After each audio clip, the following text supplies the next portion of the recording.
Voilà une résolution qui ne sert strictement à rien. Je me demande dans quel pays du monde on traite le gouvernement de dictature quand il perd les élections et qu'il le reconnaît, qu'il perd les référendums et qu'il le reconnaît.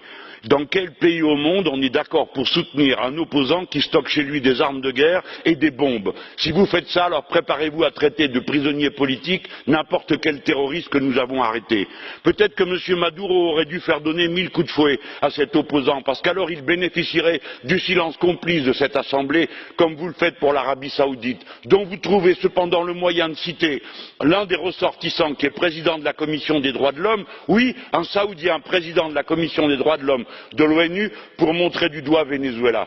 La vérité, c'est que vous ne vous occupez que de ceux qui défendent les pauvres pour les fustiger et les discriminer. La vérité, c'est que tout ceci participe à une entreprise de déstabilisation organisée par les États-Unis d'Amérique, qui font des coups d'État institutionnels comme ils l'ont fait au Guatemala, comme ils l'ont fait au Brésil, comme ils l'ont fait au Honduras, et que tout ceci n'est qu'un moment de propagande internationale de l'OTAN et des États-Unis d'Amérique. Ça ne vaut strictement rien, et je dis la colère de ceux qui aiment les gouvernements qui défendent les pauvres.